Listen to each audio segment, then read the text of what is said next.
Vo štvrtok 10. septembra sa uskutočnilo ďalšie riadne rokovanie mestského zastupiteľstva. Chcel by som v takých krátkych bodoch informovať, čo mestské zastupiteľstvo a poslanci prerokovali.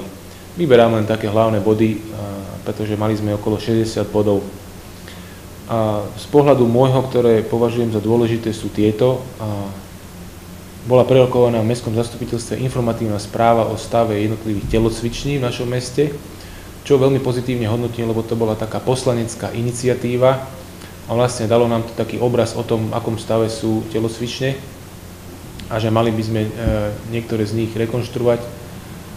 Poslanci prijali túto správu, zobrali ho na vedomie a svojím hlasovaním sa v jednom z ďalších bodov aj teda vyjadrili k tomu, akým spôsobom by mala jedna konkrétna telocvičňa v starom meste pri základnej škole vyzerať.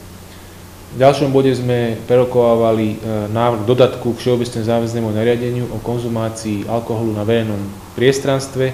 To znovu bola poslanecká iniciatíva. Veľmi pozitívne hodnotím takúto iniciatívu, pretože chápem kolegov poslancov a chápem aj obyvateľov, ktorí majú problém s nerešpektovaním verejného poriadku.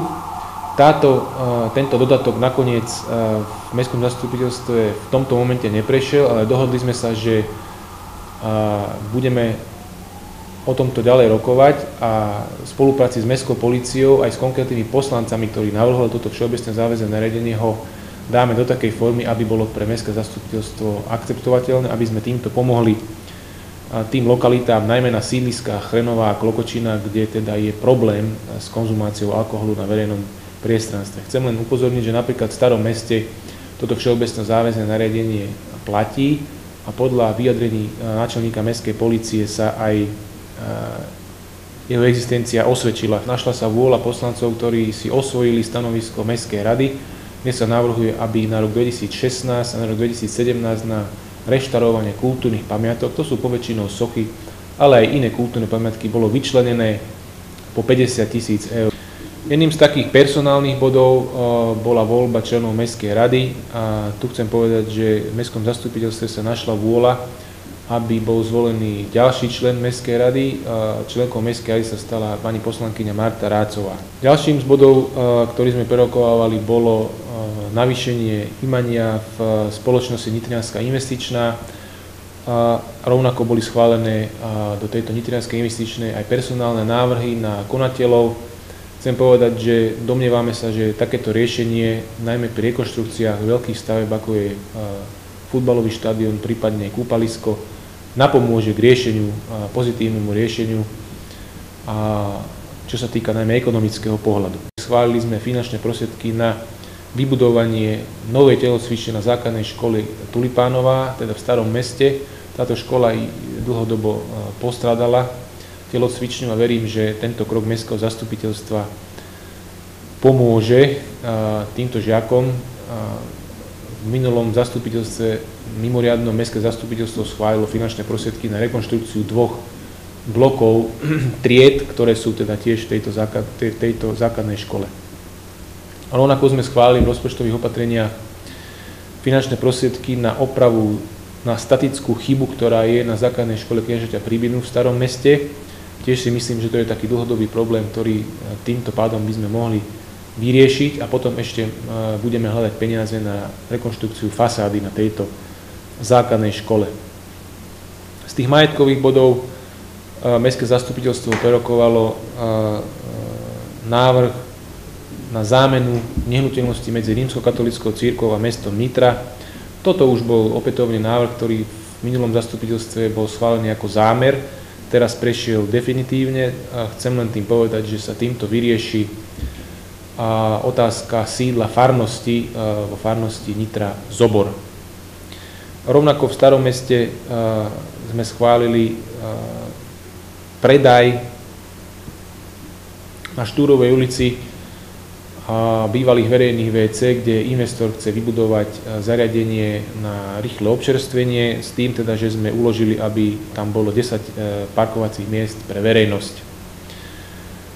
Takým bodom, o ktorom sa trochu dlhšie diskutovalo, ale nakoniec v rámci demokracie bol odhlasovaný, bolo rokovanie o prenájme pozemku pred obchodným domom Teskov, teda v centre mesta na uliciach Križovatky, teda Štefánikova a Štúrova. Je to priestor zelený vedľa schodišťa do obchodného domu Tesco. Návrh bol, aby sme tento pozemok prenajali investorovi, ktorý tam chce vybudovať zariadenie s občerstvením a informačným centrom.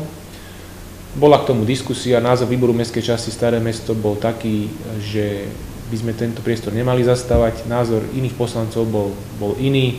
V rámci demokracie toto bolo odhlasované, takže očakávam, že na tomto priestore, kde doteraz bola teda zeleň, bude vybudované informačné centrum s kaviarňou.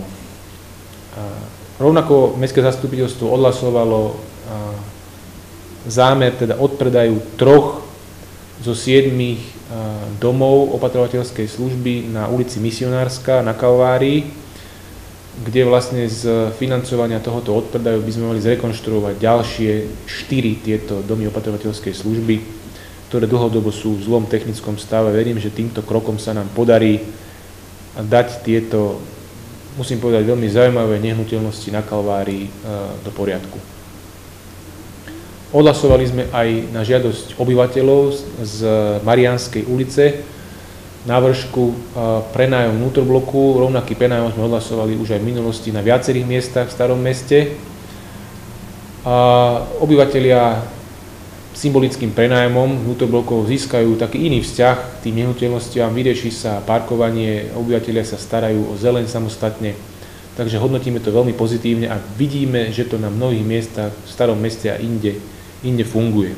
Preto sme tejto žiadosti aj v zastupiteľstve vyhoveli. Ďalším bodom, ktorý bol z takých majetkových, bol návrh na odpredaj nehnuteľností na Kupeckej ulici číslo 7, tzv. Bývalej umeleckej besedy.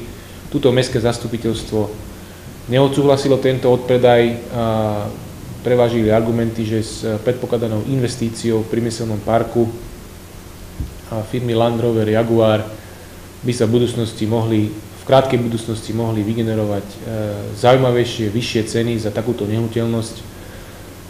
Takže mestské zastupiteľstvo neschválilo odpredaj tejto nehnuteľnosti.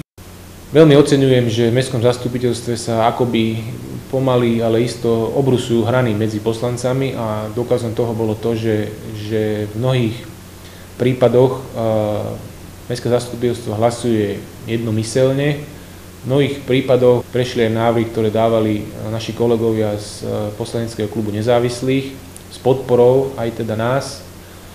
A pre mňa je to taký dobrý signál do budúcnosti.